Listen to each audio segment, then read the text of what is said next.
Saya pernah mengalami keadaan sedemikian. Apa yang saya lakukan? Saya menangis dan ia membuatkan diri saya tenang. Tapi itu cara saya lah.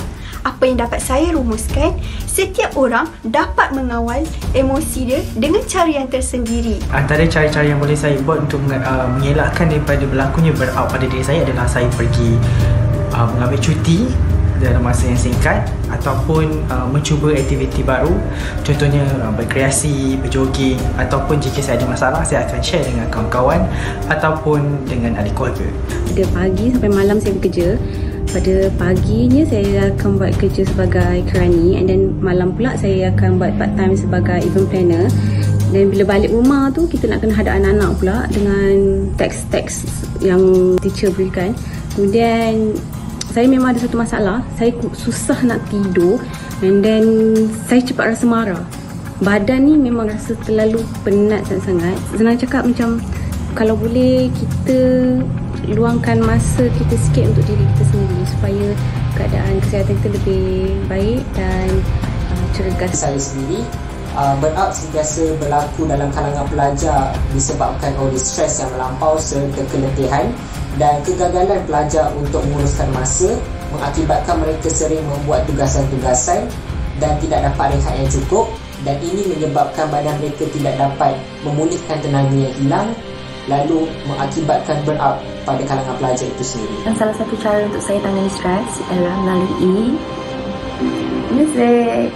So inilah cara yang indirect untuk saya meluahkan perasaan tentang stres di tempat kerja atau di universiti dan lain-lain. So inilah teman saya.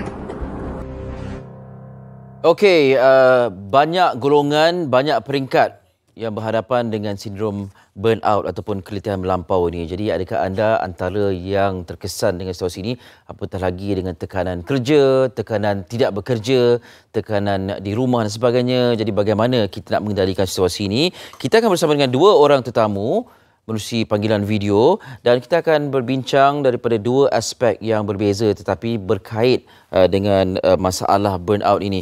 Saya nak bersama dengan Syazima Mashud Shah, pakar psikologi, dan juga Nur Hayati Azmi, pegawai pemakanan Hospital Pakar KPJ Ampang. Hello, Assalamualaikum dan selamat pagi. Waalaikumsalam. Waalaikumsalam. Apa khabar kedua-duanya? Alhamdulillah, sihat. Nampaknya baik. Nampaknya kita bertiga tidak work from home, ya? Saya work from WHF, work from hospital. Okey. Syazima di rumah ke atau di mana tu? Saya dekat klinik. Oh, di klinik, okey. Center saya. So satu WFS, work from studio, satu work from hospital, satu work from klinik, ya? Okey. Yeah. Baik, saya nak tanya Syazima terlebih dahulu. Sejauh mana pemahaman kita tentang burnout ini? Adakah kita sering berbincang tentang tekanan kerja, stres dan sebagainya, tapi kita belum masuk fasa burnout yang ketara di Malaysia ni? Okey, saya rasakan Ali memang ramai yang tak tahu sangat tentang burnout sebab memang kalau you pernah laluinya baru you akan dapat tahu tentang apa tu burnout. So kat Malaysia ni dia tak adalah semua orang tahu apa ataupun kenal tentang apa tu burnout actually. Okey. Jadi apakah itu burnout? Alright. So burnout tu dia adalah keadaan emosi, mental dan fizikal yang disebabkan oleh tekanan berlebihan yang berpanjangan. So dia ada beberapa aspek yang kita kena faham.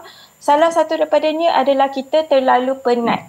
Terlalu penat dan kita mungkin hilang motivasi ataupun minat terhadap kerja. Perasaan sinis terhadap kerja ni bermaksud yang kita mungkin tak boleh nak sekarang ni memang tak boleh nak relate dengan kerja kita lagi, dan kita rasa kita perasaan tidak berdaya, tidak ada harapan, produktiviti dalam bertugas ataupun dalam kerja pun berkurangan. So ni adalah satu fenomena dalam semua simptom ni bersama-sama yang menjadi macam tu. Baik. Antara emosi, mental dan juga fizikal, yang mana yang aspek yang mula-mula mencetuskan burnout? Adakah fizikal penat dulu ke ataupun macam mana? Sebab kadang-kadang ada orang tu rasa fizikal dia okey, tapi dia mental block dan sebagainya. Yang mana yang mula dulu? Saya rasa yang selalunya orang yang dia faham yang dia ada burnt out ataupun rasa yang ada masalah dengan dia adalah bila dia dapat tahu yang dia terlalu sensitif ataupun terlalu macam tak boleh mengawal emosi dia. Tiba-tiba dalam kerja macam benda yang biasa dia buat pun dia macam kenapa I tak rasa nak buat, tak ada motivasi nak buat, memang hilang tumpuan. Dan mereka tak fikir tentang dia punya keadaan fizikal, tapi dia fikir tentang keadaan mental dia. Mental dia memang dia tak ada interest ataupun minat terhadap kerja yang dia selalu buat. So baru dia akan fikir, dia akan kenapa I rasa macam ni, sebelum ni I okay je, kenapa sekarang ni baru aja macam kalau ada orang bercakap tentang kerja akan rasa macam sensitif sangat ataupun macam tak nak bercakap dengan dia, ataupun dia akan menyendiri daripada kawan-kawan dia kat tempat kerja, ataupun daripada kerja yang dia sedang laku pun dia akan macam tak nak buat, rasa macam penat sangat, nak fikir pun penat sangat tentang kerja tu. Okey, bermakna dia bukan rasa penat fizikal dulu, dia akan rasa emosi dan juga mental tu rasa macam tak sedap, dia tak seronok dia. Ya, betul tu. Okey, baik. Nur Hayati, kalau boleh nak tanya juga, ada sebarang kaitan corak pemakanan dengan burnout ini? Alright, okey, berkenaan dengan burnout dan juga pemakanan ni, sebenarnya dia pemakanan tu bukanlah kita kata faktor utama ataupun primary factor kepada burnout. Tidak. Tapi apabila seseorang itu burnout, dia ada kaitan dengan perubahan pemakanan seseorang. Baik. Dan dia juga kalau short term stress perubahan dia macam mana, long term stress perubahan dia macam mana, dia ada kaitan lah di situ. Okey.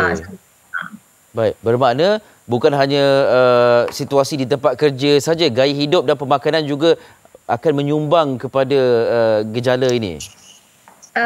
Ya, tapi burnout itu yang menyebabkan perubahan pemakanan, corak pemakanan, bukan corak pemakanan yang berubah tu yang menyumbang kepada burnout, tidak. Oh, maknanya bukan kalau kita gaya hidup kita, pemakanan kita yang akan menjadi faktor utama penyumbang kepada burnout yang lebih cepat berlaku, tidak ya? Tidak. Okay. Baik. Okey, jadi selepas burnout, kalau kita menghadapi burnout, barulah kita rasa kehidupan kita ni tidak teratur dan sebagainya. Masa inilah pemakanan kita akan terganggu, begitu?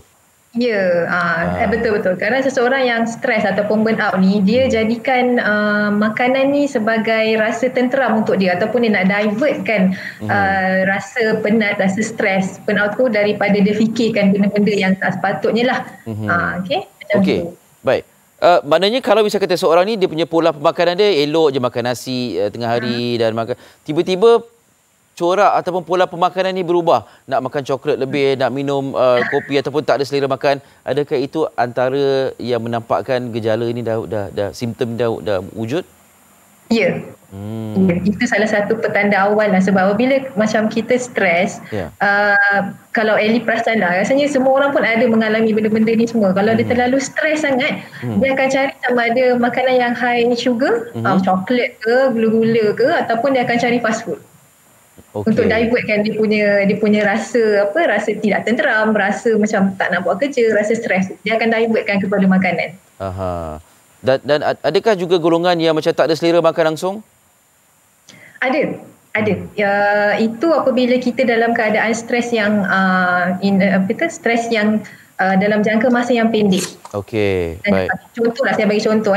Contoh kalau misalnya kata kita tengah drive kereta, tengah laju ni drive kereta, tiba-tiba ada kucing melintas, kemudian kita akan tekan brake secara immediate, betul. Time tu sebenarnya adalah stres yang jangka pendek, tapi orang tak sedar. Time tu kan kita dapat adrenaline rush. Adrenaline rush keluar kan. Itu sebenarnya time tu adalah stres yang pendek. So bila adrenaline rush ni keluar, dia time tu tak ada kita nak fikir nak makan ke nak apa. Yang penting kita fikir nak selamatkan diri, nak selamatkan kucing tu. Ya. So time tu memang tak ada selera makan. Jadi mesti nak ambil coklat nak makan, tak ada. Itu analogi stres tekanan jangka masa pendek lah ya. Okey, baik. Kita akan sambung lagi perbincangan berkaitan dengan pemakanan ni. Saya nak tanya Syazima kembali. Syazima, bila kadang-kadang kita bekerja dan kita rasa letih dan kita rasa macam tak ada mood dan sebagainya, tidak semestinya itu adalah sindrom ataupun simptom kepada burnout ni kan? Adakah kita boleh kenal pasti, oh saya burnout ni?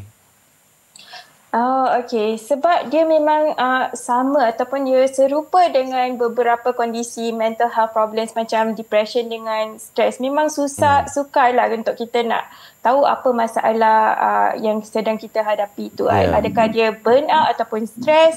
So, saya rasa yang kita kena fikir adalah mungkin yang paling lain daripada yang lain adalah perasaan sinis yang kita ada terhadap kerja kita. Di mana kita memang rasa macam tak ada connection dengan kerja yang kita selalu buat tu, ataupun rasa macam kita petikai je kerja kita tu ya?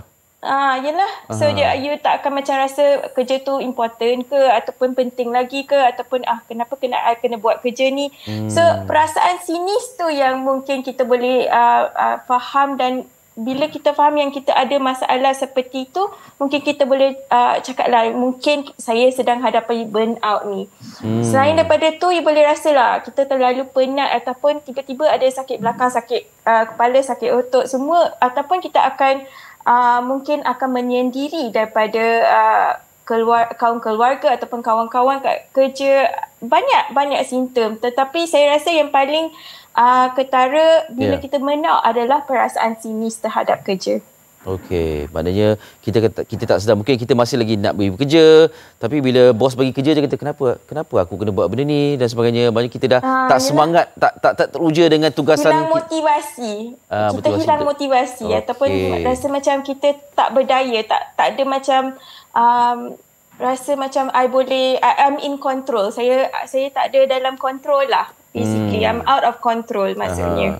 Saya seolah-olah tidak berada dalam keadaan berupaya untuk mengawal kerja yang saya lakukan dan sebagainya. Betul. Banyak ada tu macam layan je, buat je lah kerja dia macam tu. Okey. Betul.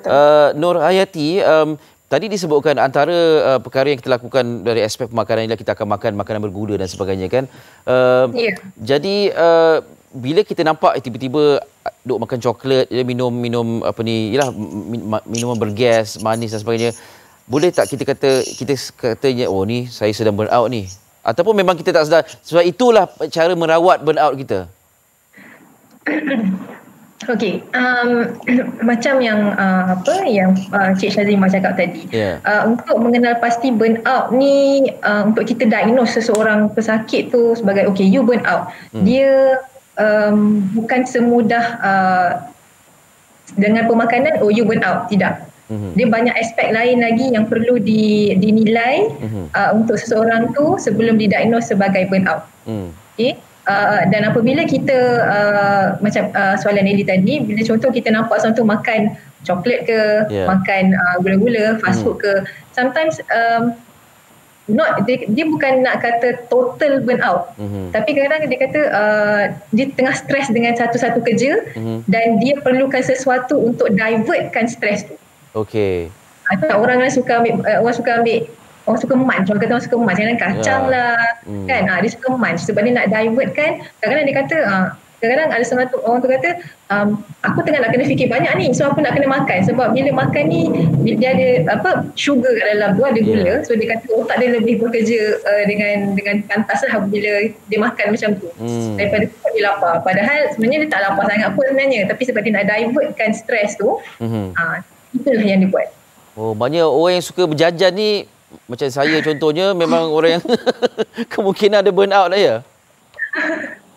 Perlu analisa lebih lagi tu. Dia macam saya cakap tadi lah, dia bukan setakat makan je. Ada 3 lagi komponen. Contoh macam kita kata dia rasa sinis terhadap kerja dia. Kadang-kadang bila kawan-kawan tanya tengah buat apa tu, aku tengah mencongkak, macam tu lah, dia sinis sikit, jawapan sinis, cara cakap sinis, dia macam tu. Kadang-kadang kalau cakap makan kita memanch kacang boleh, tapi kita masih boleh menjawab soalan-soalan rakan tu dengan secara yang betul ataupun yang appropriate, tu masih belum lagi bagi saya. Dia masih boleh lagi kontrol keadaan fizikal dan emosi dia. Okey, baik. Soalan terakhir, Syazima, Saya baca katanya antara cara untuk mengelakkan burnout ialah exercise, kemudian mengambil pemakanan yang balanced diet, ya, diet yang seimbang, kemudian tidur yang cukup dan juga minta bantuan kalau ada rasa ada simptom. Apa lagi yang kita perlu tahu tentang bagaimana cara untuk mengelakkan? Sebab kadang-kadang orang ni kerja dah masa panjang pada waktu kerja. Kemudian nak cari masa nak exercise lagi. Itu pun dah menekan sebab lepas exercise pun penat kan? Ya.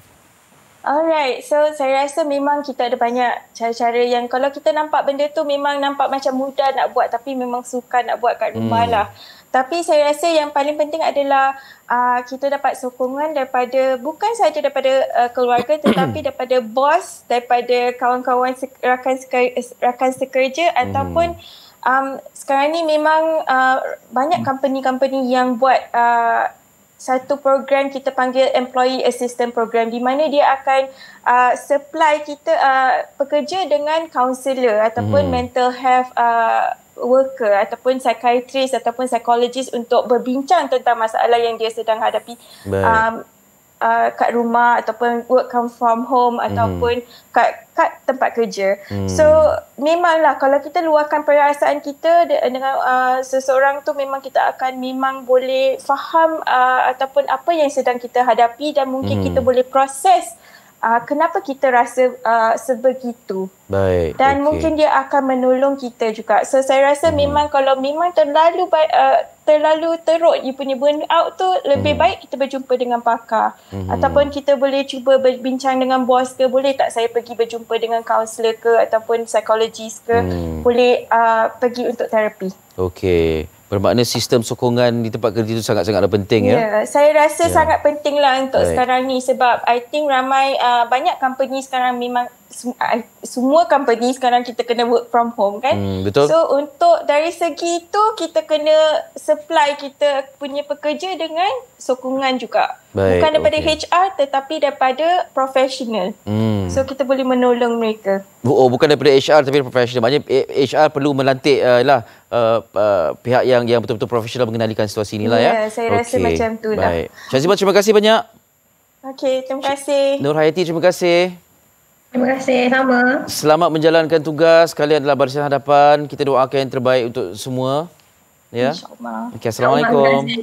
Salam. Ya, itu dia Syazimah Masyud Shah, pakar psikologi, dan juga Nur Hayati Azmi, pegawai pemakanan Hospital Pakar KPJ Ampang. Jadi uruskanlah diri kita ya bila berhadapan dengan situasi yang membuatkan kita burn out ni ya.